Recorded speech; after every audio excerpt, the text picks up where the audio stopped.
Hello, world. What separated your deep ball from everybody else? My deep ball, it has a little secret sauce to it, man. Never get too high, never get too low, but just keep moving. The whole story is Carlos never beat me in any kind of sports in high school. Welcome to the Orange is the New Black podcast. I'm your host, Ace Boogie, joined by my co-host, Zim. Zim, say what's up. Hello, world. This is No Curse Zim Hude checking in live with y'all back in town off that big win. We got the win. How you doing, Ace? I'm doing good, bro. As you guys can probably hear, excuse my voice. We were at PBS in the flesh, going hard. So my voice is still not recovered from that game. We up right now. We up. For me, I mean, my voice actually wasn't as bad as I thought. I was really concentrated and focused for a lot of the game, so I saved a lot of energy. But for the most part, I was in the same boat as you yesterday. So I'm happy I just got back. I was stranded out there and everything like that. So it's lit though. I had a great time, man. Awesome. Tell the people about your experience. If you guys haven't seen the Bengals won, tell everybody about your time in Cincinnati, and I'm gonna tell you about mine. Yeah, I think the time in Cincy was just a dope experience. You know, I ended up flying in, I think like Friday night, but it was late, so I wasn't able to make the big event that was going on Friday night. But it was dope because as soon as I got into the airport, the funniest thing happened. Me and my wife and my kids went to the restroom, and we came out, and my wife was like, "There's somebody wearing Zim's shirt." So it was dope seeing people rep a whole lot of orange. It was dope coming in with the Trace MIGOS stuff on and people repping me and you with that stuff. So that was dope to see, like a lot of people just running up to me, and some of them knew who I was, and then some of them didn't know, but they knew what the design was. And I was like, I bet they didn't even realize that it was me. So that was a dope experience, a humbling experience.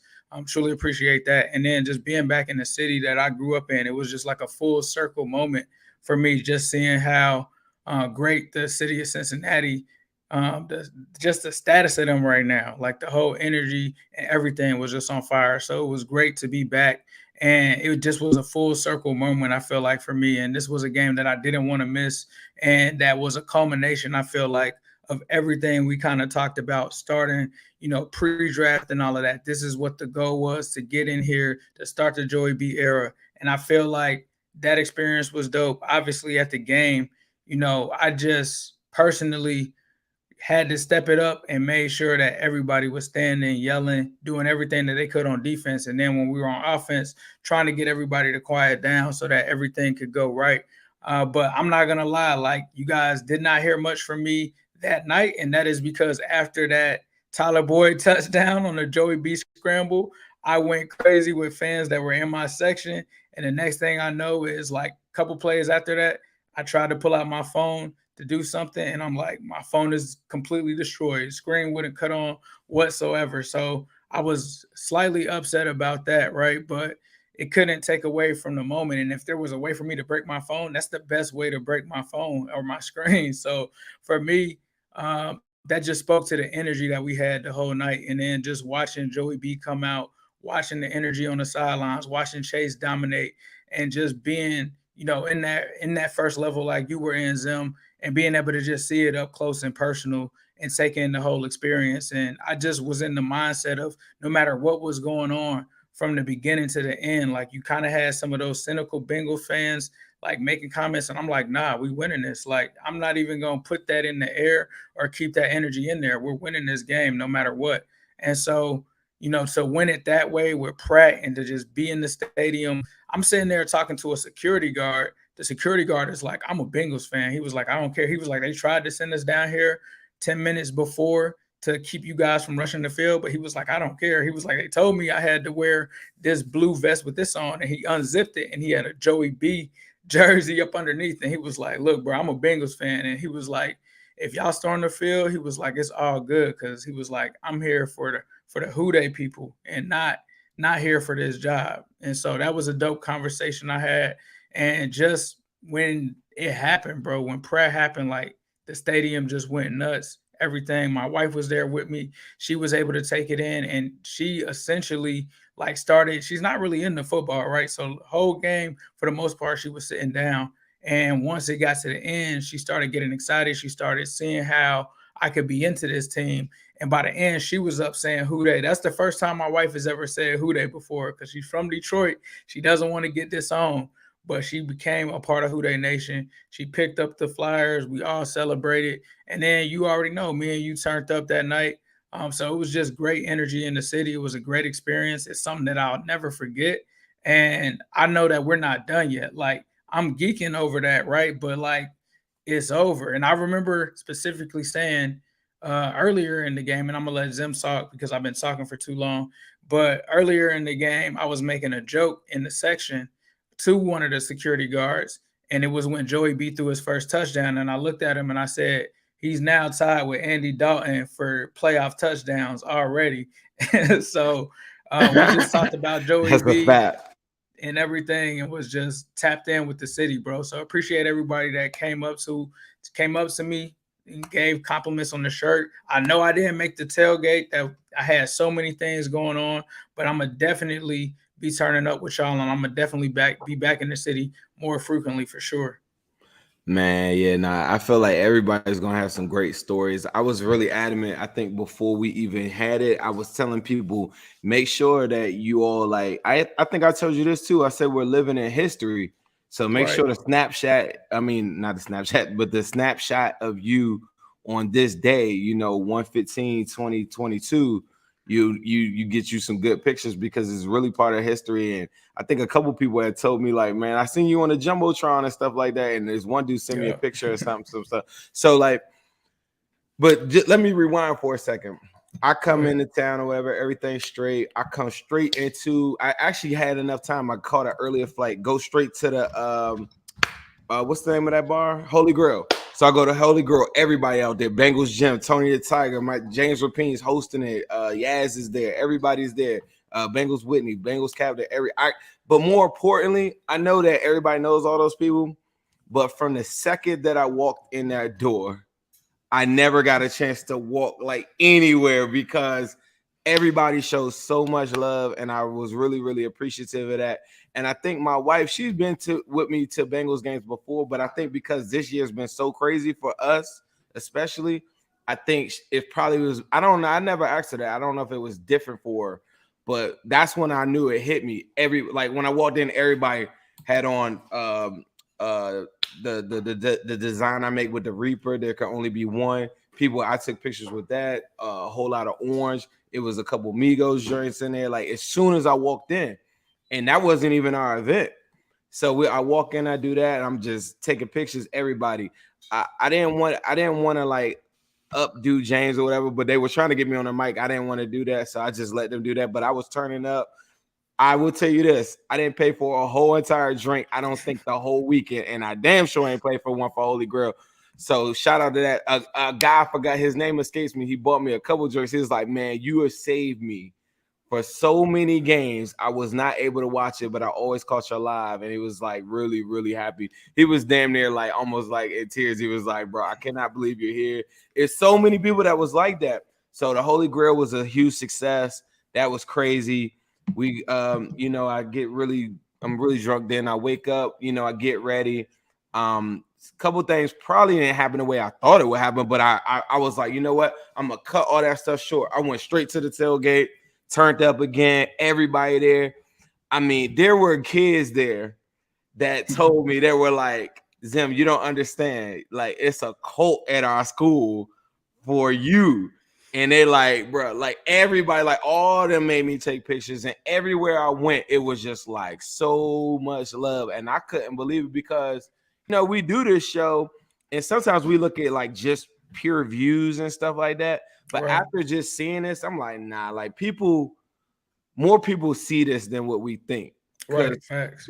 And then I'm gonna tell you another thing that happened. The people, like you said, that didn't know us, or at least know me at like the tailgate, because everybody would be like taking pictures and stuff, it forced them to be like, who is this guy, or what are y'all doing, whatever. Like, I'm pretty sure like in the comments you're about to see so many people say, bro, like, yeah, he was there, he was lit. I was turned like every single way, every time I could get. Got ready for the game. I wanted to make sure I caught everything. people I was around was super, super positive. It was no Raiders fans there at all. I really want to thank the people that was around me, because I was like, man, I don't want to be next to a bunch of people that's on that old Bengal stuff. And I gotta hand it to my wife. You said your wife would sit down. My wife never sat down.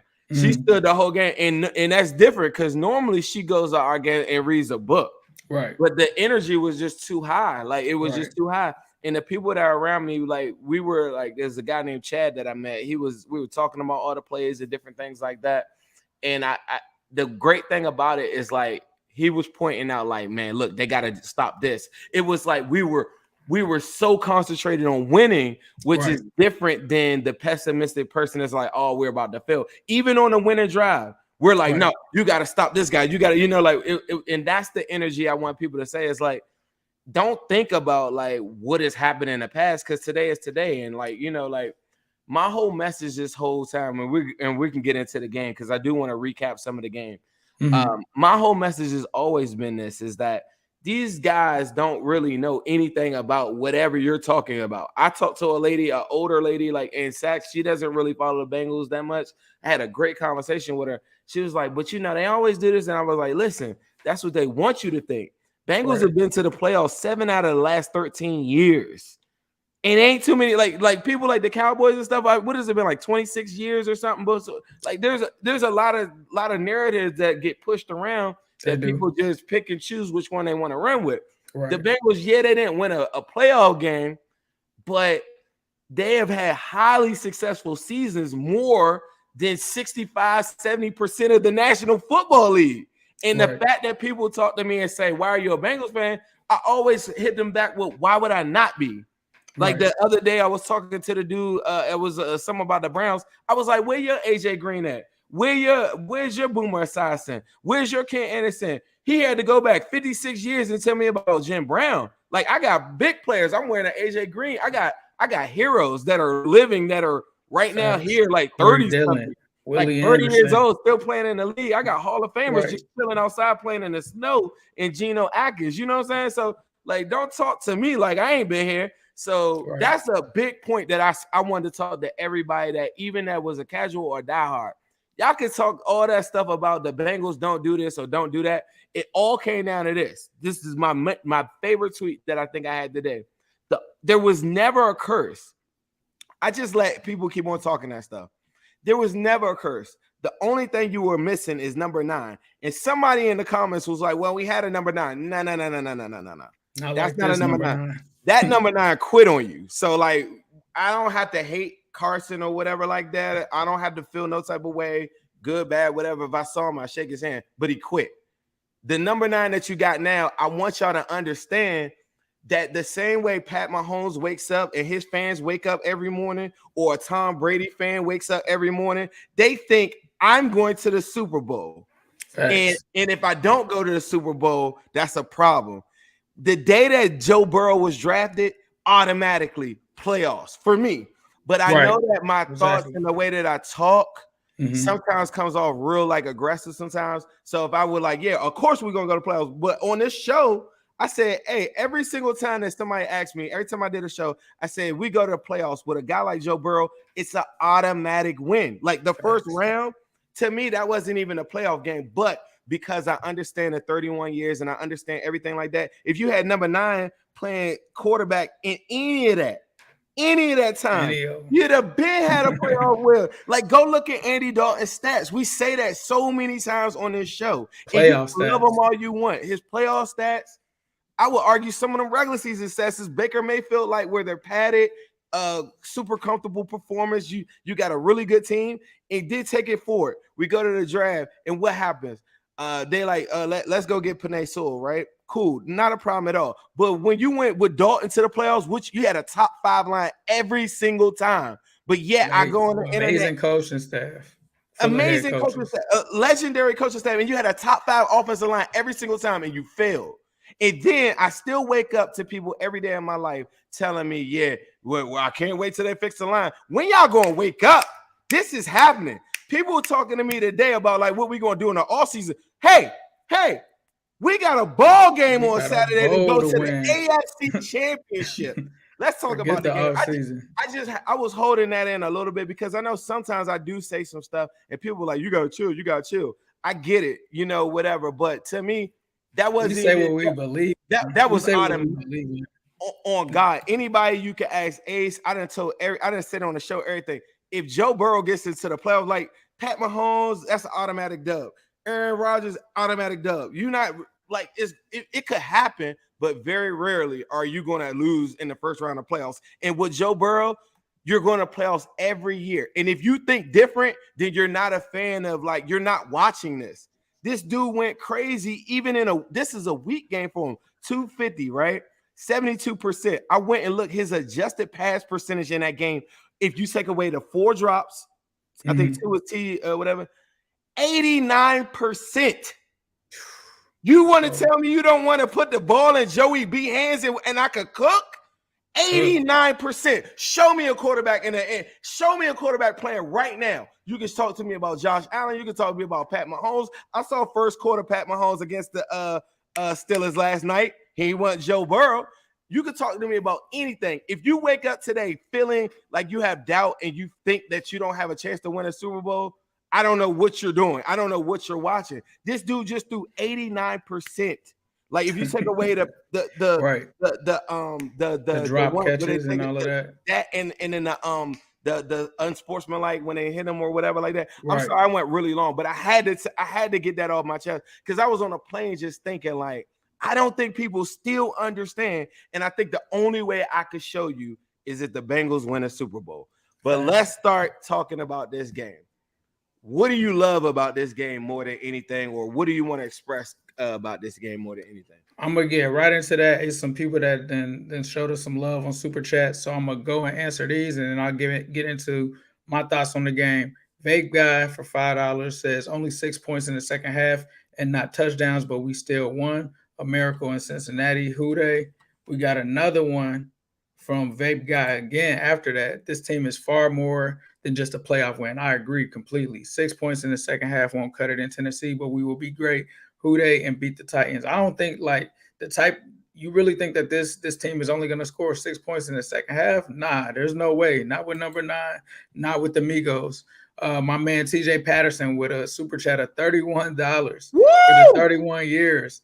Who they? Let's go. Appreciate that, TJ. Appreciate you. Craig the tech guy. TJ, throw us another question. Just throw a question in the chat. I'm gonna answer it for you, my brother. Yeah, we got you. Craig the tech guy for $3 says, "Congrats, fellas. Who they?" We got Iron Man with $10 for the culture. Mad appreciation for y'all, fam. I'm definitely at the next meetup to catch both of y'all. Much love, fam. Super Bowl or bust. Who they? That's the energy that we need up in there. That's what the standard is. Now that's a tall task. All right, now let me pump my brakes a little bit in this. We are ahead of the ahead of the chains as far as like the plan goes, right? But once you're here, it's like why not us? And you got to be thinking Super Bowl, but you got to take it one game at a time. So it's why not us like all day. And I get it, but at the same time, winning a Super Bowl is one of the hardest championships in all professional sports, in my opinion. Facts. So.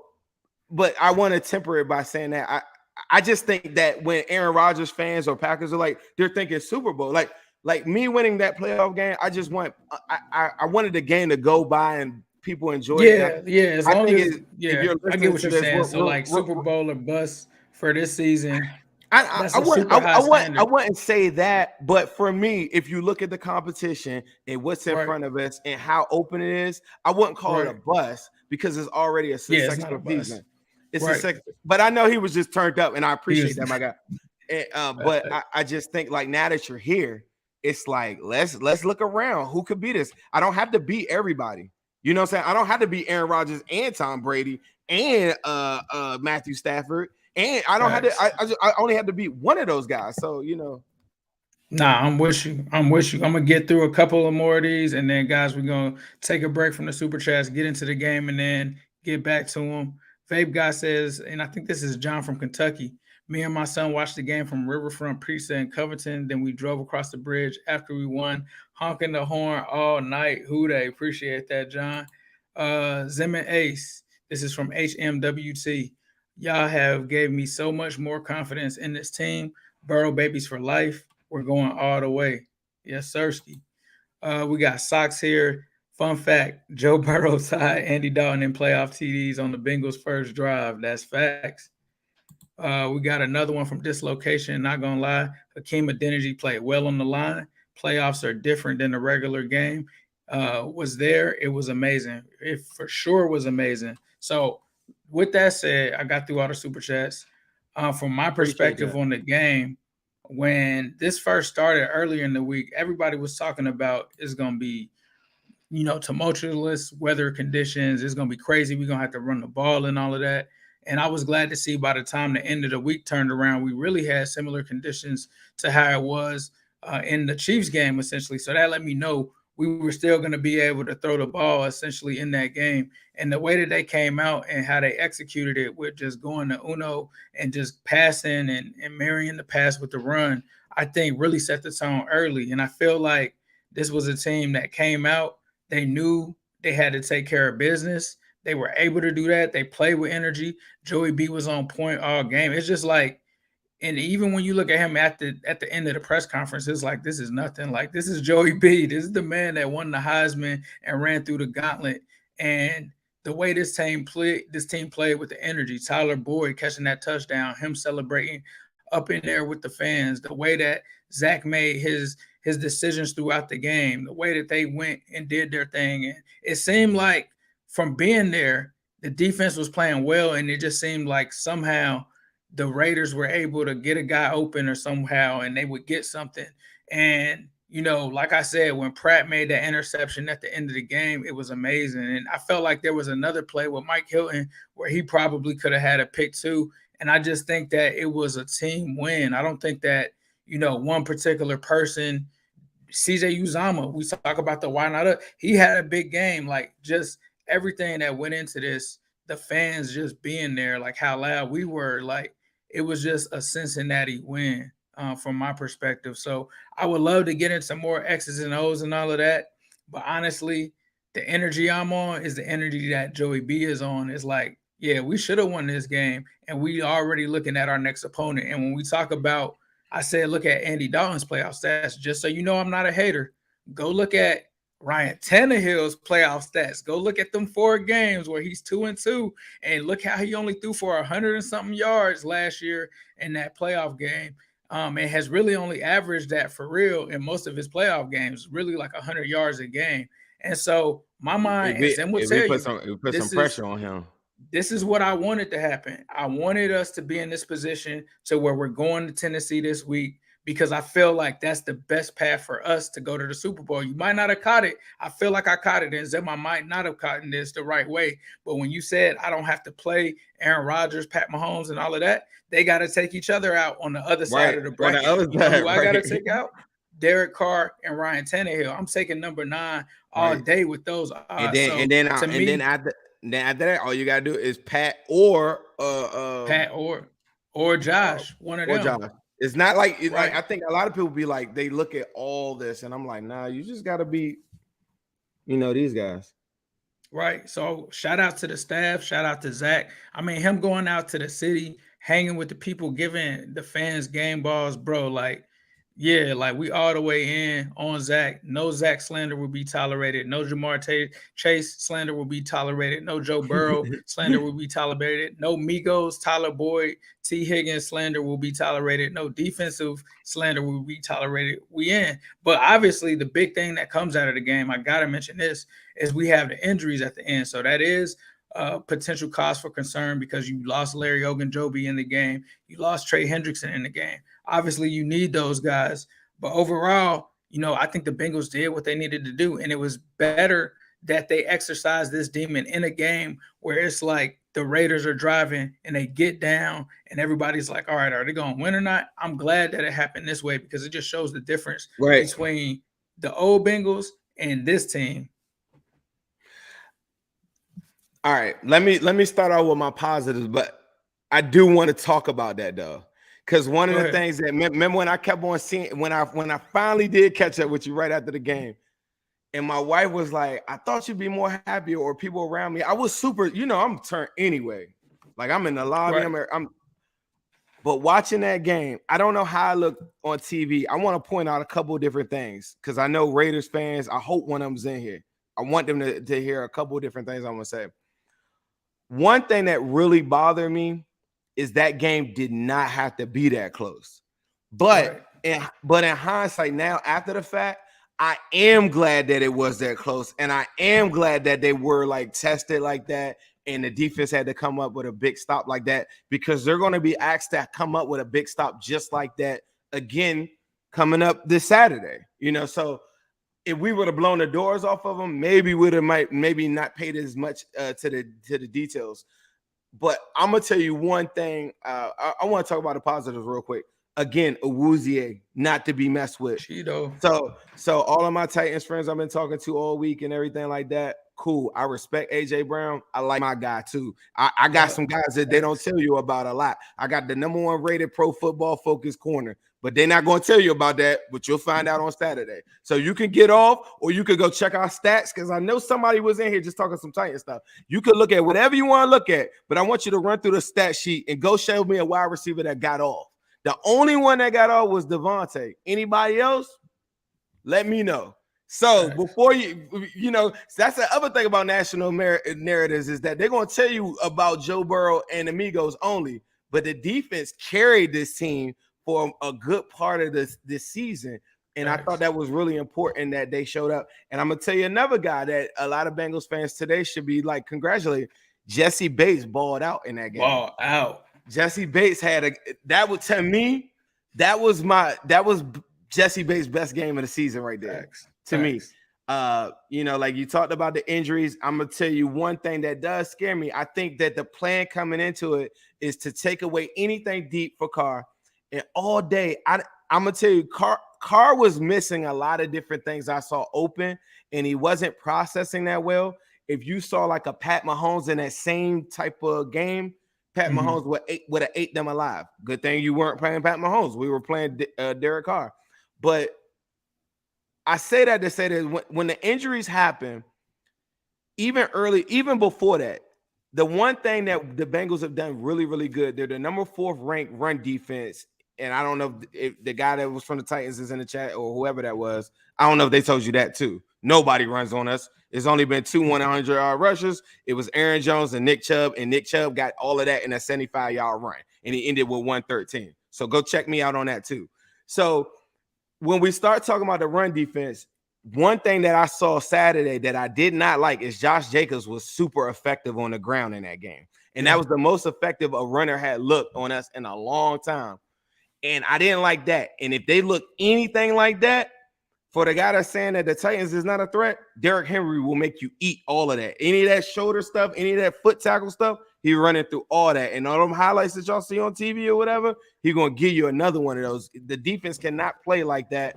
We'll talk about, I guess we talk about it now. Larry Ogunjobi has now been on injury reserve. I don't think it's an Achilles injury. I'm not sure. But that's a huge piece. Now, Josh Tupou is expected to come back. And another thing that really, really bothered me too is that as soon as Hendrickson went down, Derek Carr was pressured, or I believe he had a win rate of 43%. When Hendrickson went out of the game, it dropped down to 18%, I believe, or even something like that. No pressure on him, had all the time in the world. Derek Carr didn't make them pay, dink and dunk. I think the game plan was to take away the run.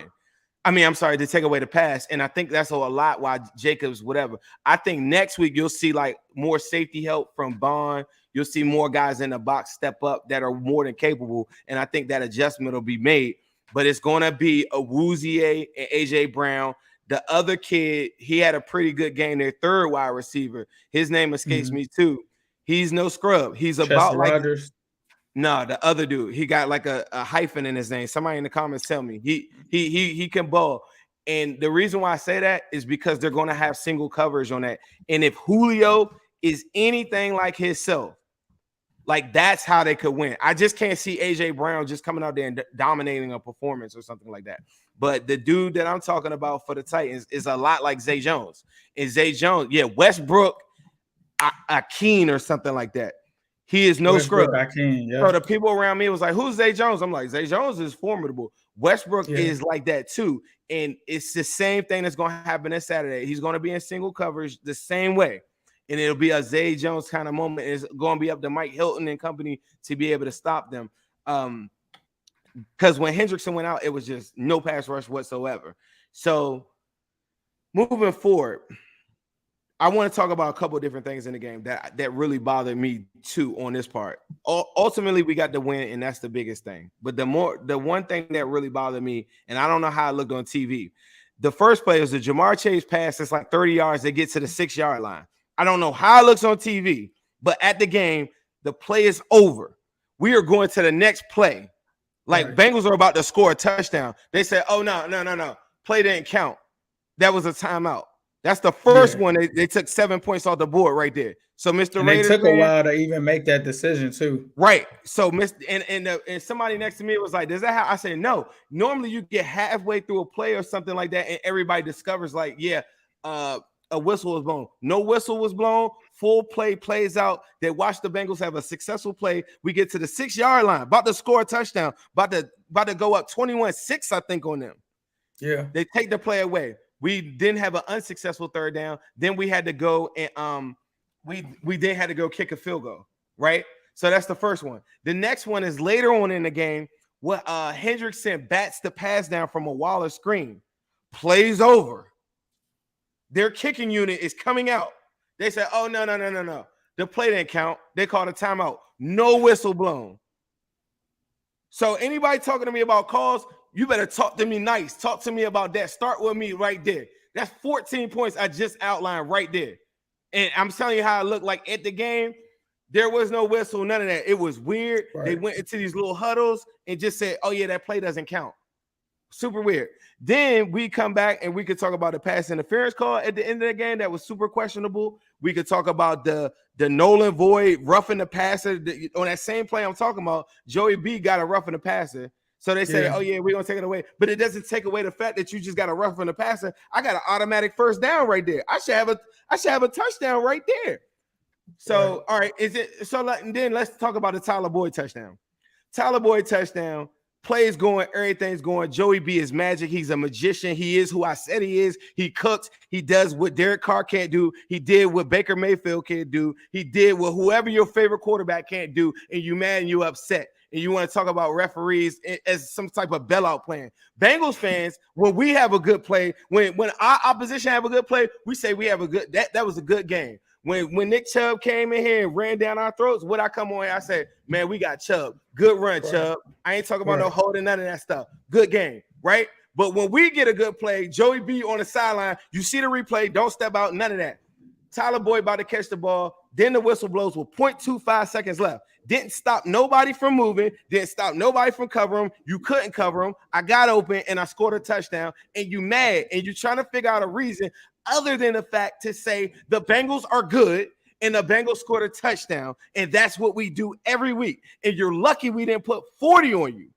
Like the fact that we got 26 and they really talking like that's a real thing. Like, bro. And then they talk about penalties. Let me tell you about the Raiders. They're the most penalized team in the National Football League team. We are the least penalized team in the NFL. What do you think is going to happen? We're disciplined. You're not. You don't have the coaching that we had, and we beat you fair and square. Shake my hand and walk off the field and get your ass on a plane and get out of here. Next.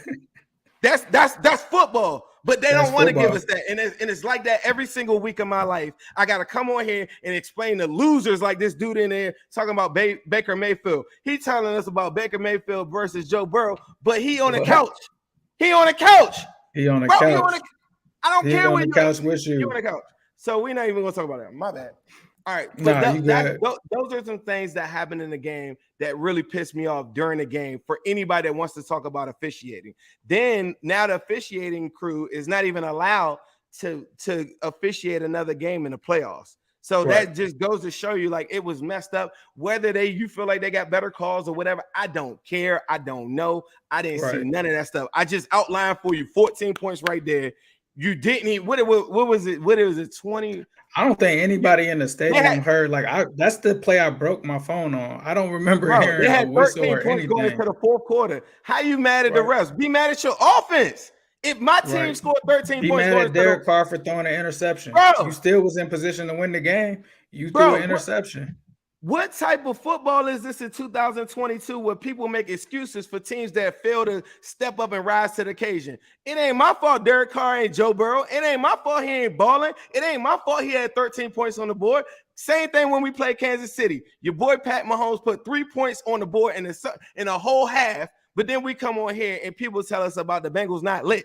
When y'all gonna recognize that they're really good? In the 6 games that we lost, we were really upset at some of those things, but we came on here every week and said, you know what, we lost the game. And it's funny because even when we analyze those games and we sit there and say we really should have won those games, they look at you like you got 2 heads. But if you really go back and look at it, there's so many games and situations where if, let's just say, a field goal is made, we beat Aaron Rodgers, and that's another win on top of some of these things. But you know what we've never done outside of just maybe one game is talk about when we've lost, like, oh, the referees or any of that. Only losers talk about referees after the game. Because at the end of the day, you shouldn't even be in a situation where the refs are going to decide the end of a game. You shouldn't even be in that position. So, like Zim said, blame your own team. Cowboys waking up today crying the about refs didn't throw that interception at the end of the game. Jermaine Pratt caught it. So it is what it is.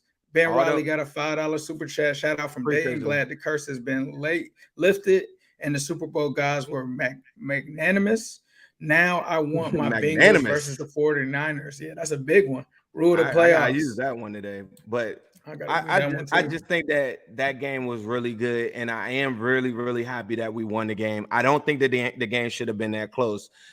I did want to. At one point, I thought it was going to be like 30-14. I was like, this is about to be a blowout.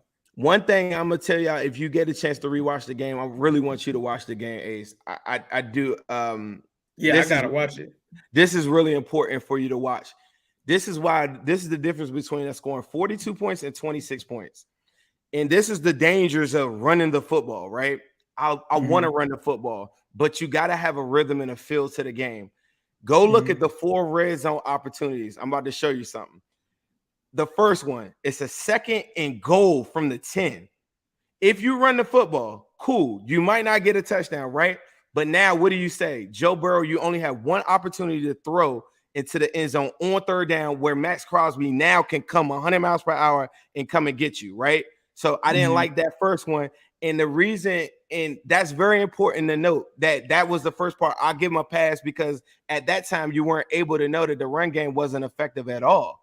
Right. So that was the first time that they made a mistake or whatever. Then they come back again and do it again on the next 2nd down in the red zone. They run the football again. And it's not that you can't run the football, but if you run the football, you have to be effective. And this is the difference about when I say ride Joe to the promised land. For most teams, yeah, maybe Derrick Henry would run on 2nd down. When you got a quarterback throwing at 89% at an adjusted completion rate, you cannot fear him getting sacked or anything like that. If he got sacked on 2nd, you come back on your 3rd and you still got a shot at the end zone. So 2 straight red zones, they run on 2nd and long. They get 2-3 yards, come back 3rd. The second time it happens, false start, longer 3rd down. Joe has to throw it, kick another field goal. This is how you get 2 field goals instead of a touchdown. Then the 3rd one is where I think this is before the Tyler Boyd or whatever. I think it's the Tyler Boyd one. But they did the same thing. Run again on 2nd down, 3rd down incomplete. But I mean, they do something on 3rd down to make it 4 from whatever. And then that's where Joe Burrow makes the magic happen and throws it to Tyler Boyd. So Joe Burrow bails them out. They do it again on another 2nd down. And the same thing happens again. At this point, you're running for 2.6 yards a carry. The run is not happening. But you're throwing at will, and Jamar Chase is unstoppable because everybody's scared to get beat. Him back shoulder is a cheat code. It's easy. Even T. Higgins, after they had the 2 field passes to him, they started playing off of him. So now T. Higgins is open. The 4th one, the most important one is this one. This is the one that will lose you a football game. The very last sequence in the game. That the Bengals had the football. Joe Burrow has the football. They have a successful drive or do whatever. They get down to 2nd down again, 2nd and 10, and run again. I think it's Jamar Chase this time. It's a 2 or 3 yard run or something like that. Then by you saying that, Zach, you're now telling the team that we're on third down, we're going to throw to the chains because we trust you or to make it happen on third down. We're going to do a second down run. So I have to throw to the chains on third down to go get a first down, and I can end the game. It's only 2 minutes and some change left. I can end the game. Instead, he throws a 3-yard pass to Uzomah, and then pretty much saying, Derek Carr, we're going to give you the ball back and let you drive down and come tie this thing up. You do that against Josh Allen or Pat Mahomes, not only will they make you pay for that, they're going to come down and they're going to do a 2-point conversion, and the game is over, and we're going home sad. And people got on me about Twitter about pointing this out. I have Super Bowl aspirations, and that's the only reason. I'm not being negative or anything like that. That is a huge mistake. You cannot do that. Right. That's the same mistake that he made in the 49ers game. He ran the ball with P-Ryan on the second or the third and just said, okay, I trust my defense. Cool, you trust your defense. You do that to a really good quarterback, they will make you pay. They will not Derek Carr, I promise you. And that's the scary thing about like me seeing that unfold. They didn't have to drive down that field and make it a game like that. All he had to do was throw on a second down, even if it's a short pass to Jamar Chase or even a third down pass to Uzomah. He could have do that on second down. Then you come back on third down and get it. And people say, well, what if the pass is incomplete? Joe Burrow is throwing at 70-something% completion rate. Your odds of making passes are now higher than runs.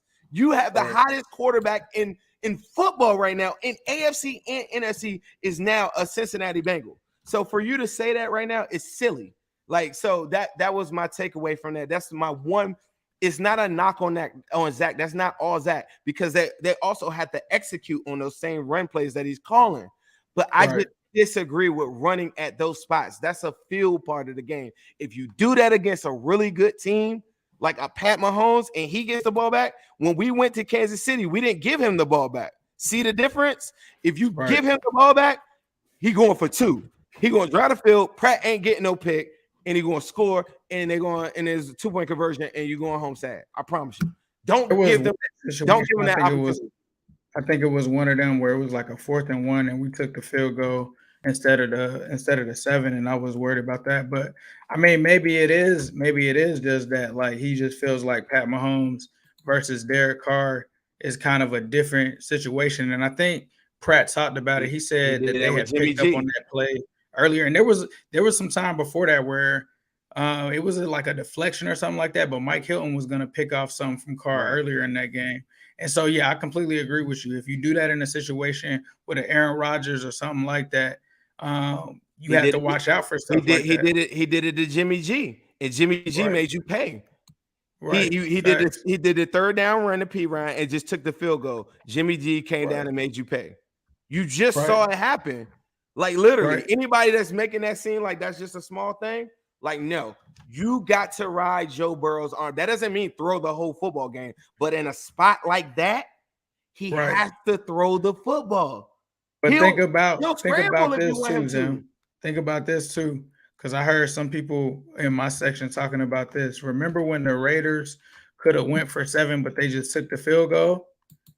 That was a bad decision, I feel like, by their coaching staff in that situation as well, with taking the conservative approach, and it ended up costing them the game as well. Like a lot of people were like, why are they kicking the field goal right now? They need 10 points.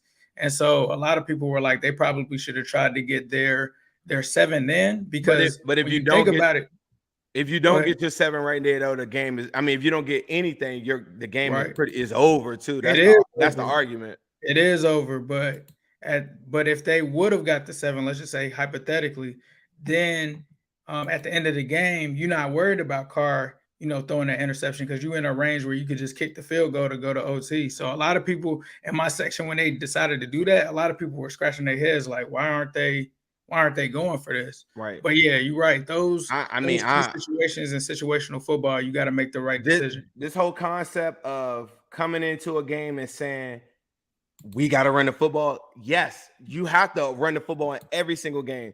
But never, ever let running the football be a part of like an ego or like a proven point, especially in the flow of a game. You're running 2.8 yards a carry. At some point, you got to say, look, we got to go with what we know and we got to cook. And I know it's not traditional because old school football says win up front, run the football, get a couple yards. But Joe Burrow is completing at such a high percentage that his throws are now like runs. Nobody wants to get beat with Jamar Chase. Nobody wants to step up. Like I'm like looking at the game like that close.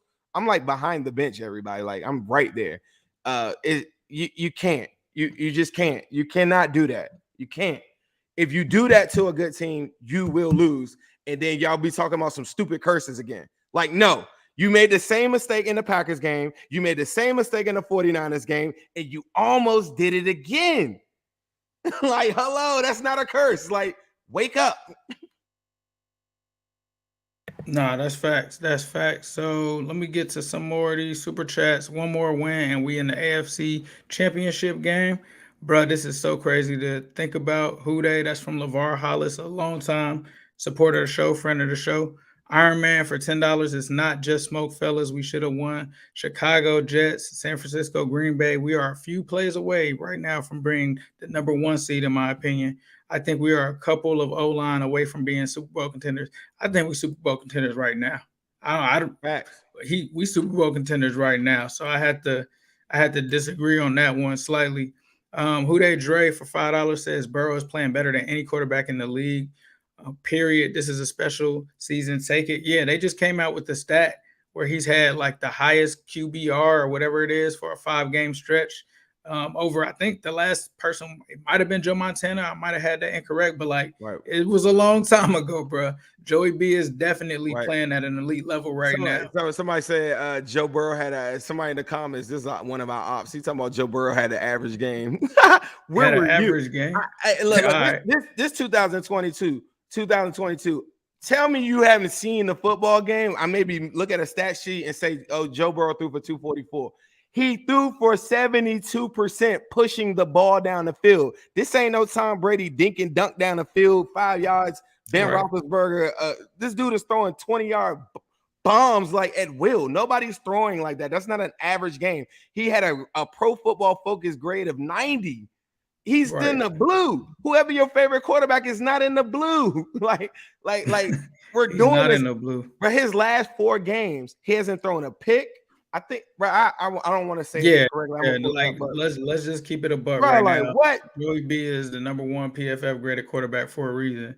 Not because PFF is located in Cincinnati. Cut the tape on. Look at the performances. Look at everything going on. Because if you actually saw that game instead of looking at a box score, you would see some of the throws and the plays that he made in that game. You want to know who had that average game? Derek Carr. Because Derek Carr didn't take one shot down the field to put his self in harm's way because he was scared to win. And he didn't have the tools in his woodshed to make it happen. That's the epitome of an average game. A quarterback that's not willing to let his nuts hang. Joe Burrow lets him hang every Sunday, every Saturday, and that's how you win in the NFL. Derek Carr, I like Derek Carr, but he didn't do enough on Saturday to go win that football game, and I don't even limit it to the last drive. I knew he was going to drive. Derek Carr is a gamer, but throughout that game, he missed many opportunities. He had guys fell on him too because Deshaun Jackson dropped a big third down. So it goes both ways too, but I don't think if you're looking at yards per throw or anything like that, I don't remember a pass that he threw beyond 12 or 14 yards for real. There's nothing he did. In contrast, Joe Burrow's pushing the ball down the field throughout the whole game. The T. Higgins drops or whatever, the 2, and then the Jamar Chase underthrow was his only bad throw. The Jamar Chase underthrow one is 6. Like after he didn't kill you on every damn back shoulder route the whole entire game, they said, okay, yeah, now we're going to beat you deep. And Joe just missed it by just a hair. And that was the only bad throw he had. Derek Carr was flustered, didn't look good the whole time. As long as Hendrickson was out there, even if Hendrickson didn't even get there, he was shaky and I don't know. And Derek Carr is better than that. He played a bad. I didn't think he played that's the crazy thing about a box score. Derek Carr ended up with 310 or something like that. He didn't play a good game, though. That's what's weird about like box scores, bro. Another crazy thing I saw at the game, and I think it's something that you only see if you're there, did you see when like Joe was talking to Crosby during the game? It was like he was away from the team and just was sitting there talking to him. Like Joey B, like the moxie and just the personality that he has, bro, is just different. And a lot of the quarterback position that I've always like, I feel like people underestimate.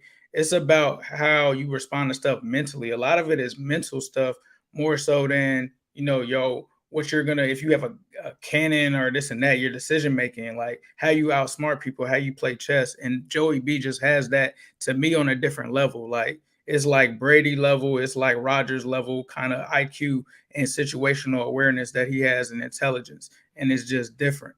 Right. Aquila the Great, $5 super chat. He says that game was more than the game. The city feels different. The fan base feels different. Everything feels different. The expectations are much higher now. Facts. We got another one in here saying preach, say it for the people in the back. I'm not even sure what that was in reaction to. I'm pretty sure it was when Zim was spitting that fire. So we just gonna say Bro, a lot of chalk it up to that. I was telling you one day, I said, man, I don't really have takes. Like this whole thing, I don't have takes and I don't have content.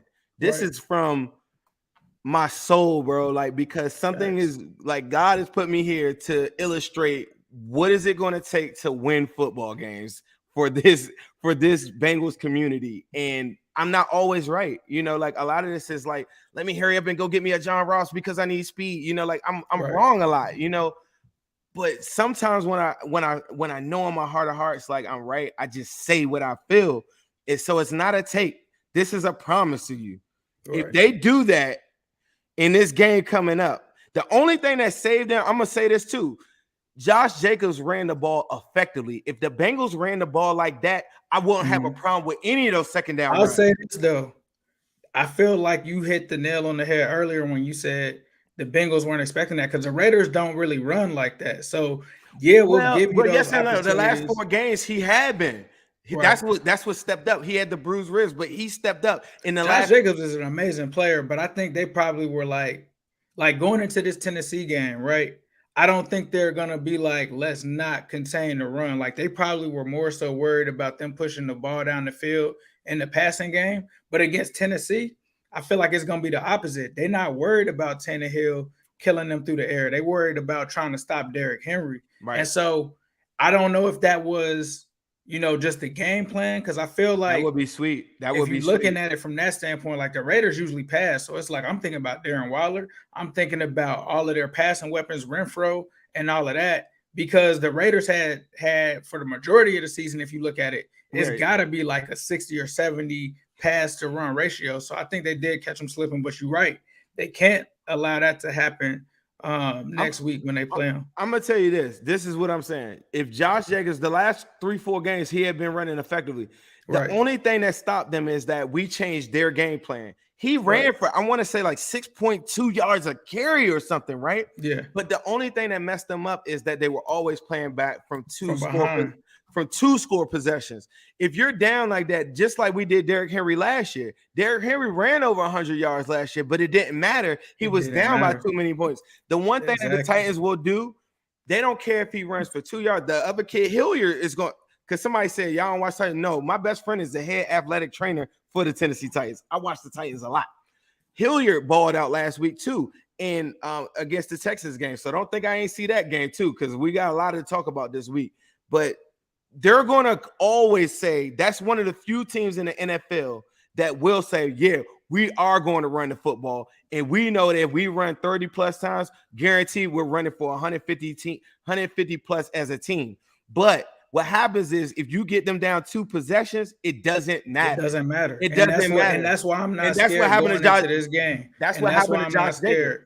That's what happened to Josh Jacobs. If that game was close and they was running like that, I would have been a little bit more afraid, but I felt really good because I knew that Derek Carr wasn't pushing the ball down the field. The difference is Tannehill throughout most of the year has been super solid. But like you pointed out in the playoffs, I'd rather make him throw, and I will sell out hard. And then what they'll say, oh, yeah, A.J. Brown. Okay, let's go to the A.J. Brown games where he went off. Those are games where he just manhandled, jump balled up dudes or whatever. We got Trey Flowers of the world that can kind of, I think Awuzie's got to go one-on-one. We'll talk about the Titans later. I think Cheeto one-on-one, but I think Cheeto one-on-one. But I thought Flowers in the last couple games has been very instrumental against Kelsey and Waller. So when you talk about bigger body guys, I like Trey Flowers in bracket coverages in assistance to Eli Apple. So I can take out a Julio or a Awuzie with AJ Brown. But that's why I keyed in on the other dude. The guy that I just forgot his name too. This is my thing because he's going to have a one-on-one little bit about that too. If he's got to beat you in this game and AJ Brown's on lock, he can have whatever he wants. Like honestly, like I'm gonna just keep it a buck. Like if AJ Brown is the one that gets all of the targets. He's got 100 targets. The next guy that's closer to him, which is that guy you're talking about, he only has 53 targets in their entire offense. So if you take AJ Brown out of this whole game, I would let Julio and them get whatever they want. But here's the other thing. If we want to talk about takes, I've been saying this the whole time. This is something that I believe in. This is going to be Joe Burrow versus Andy Dalton. That is the type of player that Ryan Tannehill is. He's going to do amazing in the regular season. But at the end of the day, when you get him in the playoffs, you got to have all of these things in place for him to be able to be effective. He's got to play with a lead. He's got to be able to rely on his run game once he gets that lead. He's got to try to play mistake-free football, and he can't get into a shootout with anybody. You've seen that with Ryan Tannehill. We've seen that with Andy Dalton. And this is the thing with the Bengals that's different. We can talk about A.J. Brown, this and that, and all of that. Yeah, he's missed some games, but the dude only had 800 yards. I got a rookie by the name of Jamar Chase that, just set the record? To me, him and A.J. Brown are on the same level. So what are you saying to me? We talk about this other dude.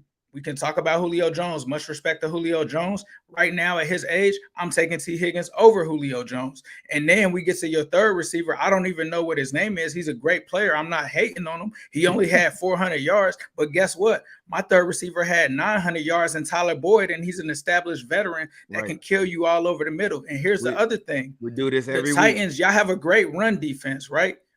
That's cool. We don't have to run on y'all because we got the MIGOS, and your pass defense isn't as good as your run defense. And guess what? We also are one of the most explosive offenses in the NFL. So, yeah, you can do your whole run thing, and then two plays, Jamar Chase is already down the field for a touchdown like that. And that's why I feel like we can take it to them. That's the one thing I do like, the fact that game got tighter with that Raiders game. But I outlined for everybody, that's the difference between us scoring 40-something like when we played the Steelers, Ravens. Go look at our scores, because there's some people that's in here that's probably thinking like that I think are Titans fans, or they're just ops from Browns or whatever. Go look at when we win. We 40 boys up. We 40 you up. Like we're not. I don't know what they told you about on Sports Center. We 40 people up every week. We're not the Texans. We're not the Texans. You're gonna have to bring. They be like, y'all lost to the Jets. Yeah, we put 30-something on them in the process, even in our losses. So, like, whatever y'all thinking y'all seen, you ain't seen Joe Burrow. And I know it's crazy to say, because this is really his first official year. This is another thing. Let's congratulate this. Let's celebrate the fact that this is Jamar Chase's first game in the playoffs. Right. This is Joe Burrow's first game in the playoffs. As much as I love Ocho Cinco, as much as I love AJ Green, that's the GOAT for life or whatever. Facts. They ain't come out first game like that. And if that's the first game and T. Higgins didn't even get heated up, T. Higgins didn't even because Titans, y'all had a hard time with the Steelers. I seen your games. I seen some stuff that happened to y'all throughout this year or whatever. We ain't really had no hard time on none of our losses. The only team that blew us out was the Browns, and I'll take that on the chin. We made some mistakes earlier. They beat us. Right. Show me somebody else that whooped us. Y'all got whooped by the Chiefs. I mean, I'm sorry. They whooped the Chiefs, but they got they took some beatings earlier in the season, whatever. So all I know is this. Yeah, and the Jets beat the Titans. I'm tripping. But aside from that, it's not even really about that. For me, it's about, if we're balanced and we could run more effectively in this game, it's going to go a long way. Now, I can't in this game, bro. I'm going to tell you that. I don't even want to run with them being a top 5 run defense. I don't even want to run in this game because I'm going to kill them again in the air. This is the one thing that makes me excited about the game. Now, Jeffrey Simmons is not a household name for the average fan. Right. Jeffrey Simmons is one of the best 3-tech in the entire National Football League. But we saw Chris Jones like that a couple of weeks ago. Joey B, he got 1 or 2 sacks on Joey B, and that's going to happen. So up the middle, I don't like the pressure, but Joey's moving so good in the pocket right now. People talked about Bud Dupree. He's as old as a dinosaur. They don't worry about him.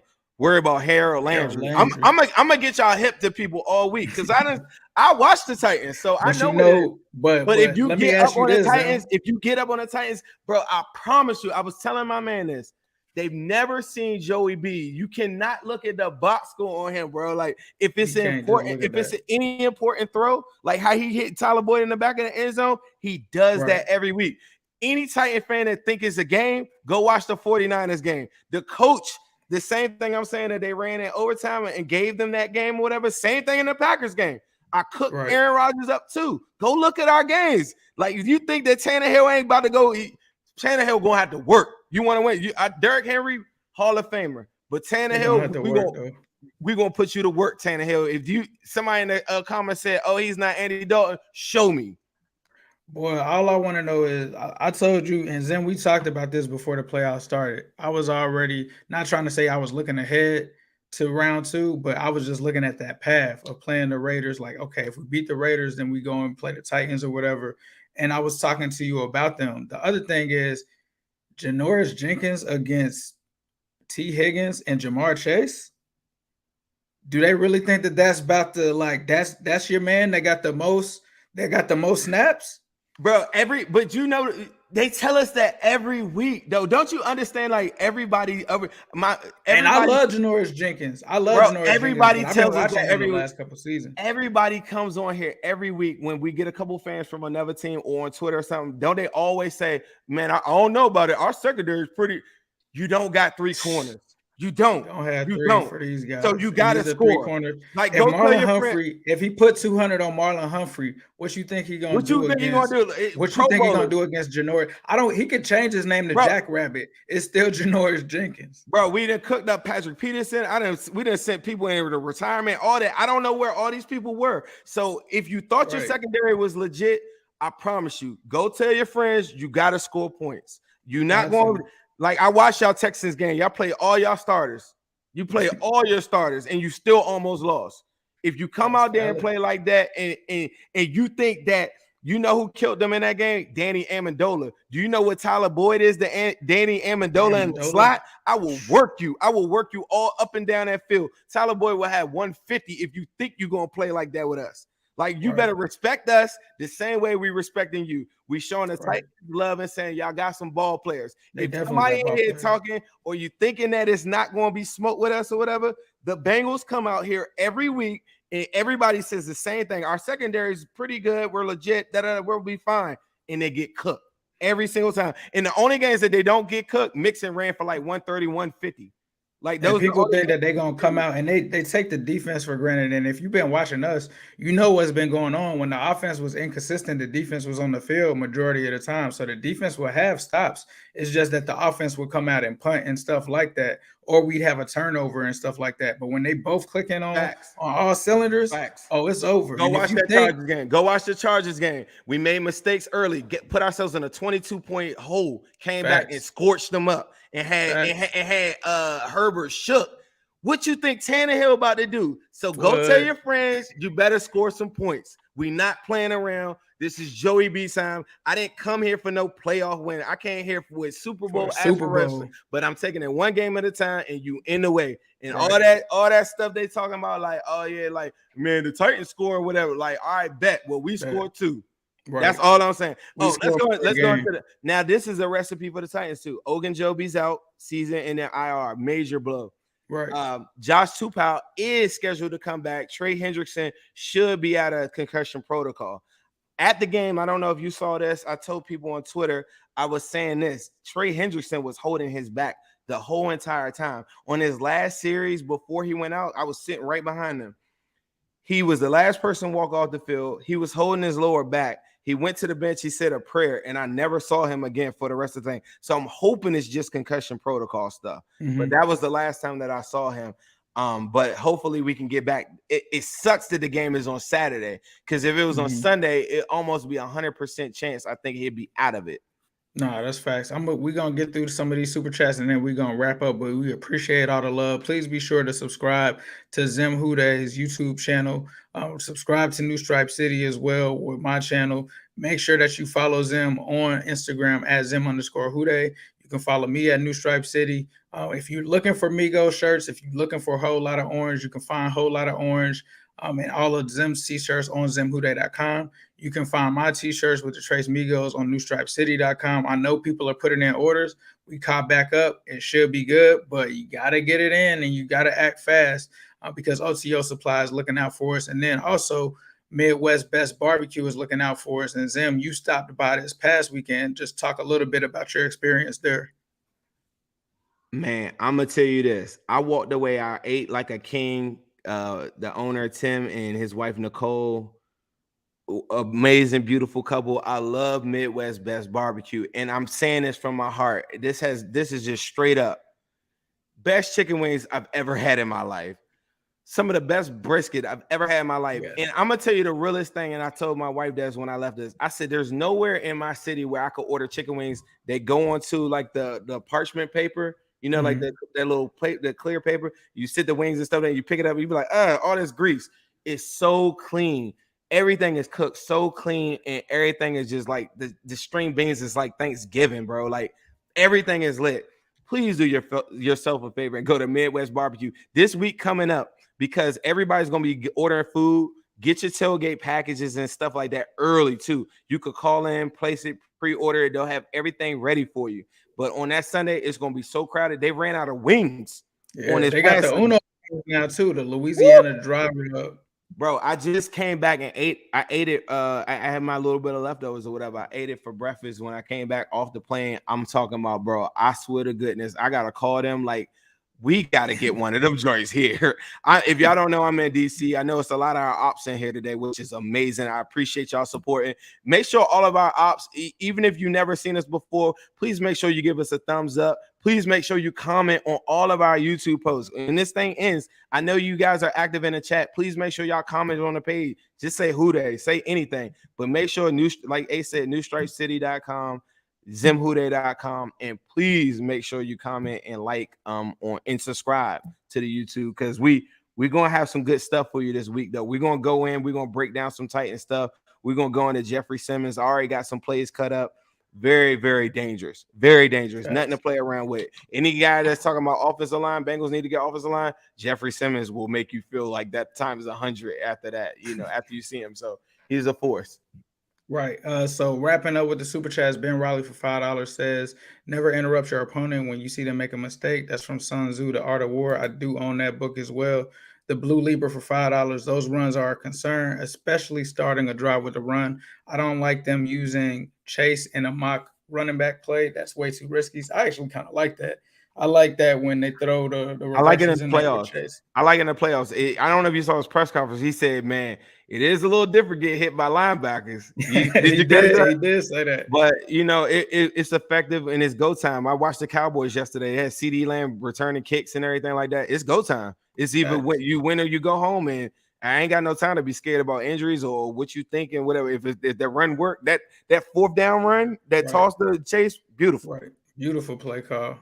Diddy, our man Diddy for $2 says, Huday fellas think they'll offer me a tryout. I think he's saying because the Bengals are low on defensive tackles. And then he's also got a follow-up and says, for $2, the Kareem penalty was a joke as well. I agree. I definitely agree. Charles Simmons says, great win and great meeting you, Zim. Whole lot of Migos. Yes, sir. Hey, another thing that we're going to be doing a lot too, if you guys are on Twitter, we're going to do a lot more Twitter spaces too. A whole lot of MIGOS Twitter spaces that we're about to start doing a lot more. I did one this past week, and Ace joined in about halfway mark. I thought it went a little longer or whatever, but it's a really cool thing. If you have Twitter, come and check us out. I'm going to tweet out like different links on like when we do this, but those give fans and everybody a chance to talk inside of there, and we'll get those going too. Yeah, facts. Huday Dre for $5. Burrow's fired. Too many weapons. Titans gonna focus on Uno, and T gonna go off. It's too much. Henry can't keep up with them in a track meet with the Migos. Exactly. Iron Man said, to be clear, fam, we definitely are Super Bowl contenders now. I'm just saying we shore up a few offensive line positions, it's over for the league. We reduce facts. the sacks, it's 50+. Yeah, Facts. it could be a dynasty if we Right. get the line. And I always told them that if they Right. ever get the line for Joe Burrow, Right. it's a wrap. But we got can the do weapons it now. We got the we for sure. I'm focused on Saturday, but that is a great point. This all season, it's a wrap. Anybody telling you anything different, like, oh, this is a drop in the pan, they haven't seen Joe Burrow play, and they probably only saw it like maybe like a Browns fan, and you know we didn't win the game, right? And then Joe Burrow didn't play the second time. But if you watch them, especially that 49ers game, you know he's unstoppable with the offensive line. Whoo!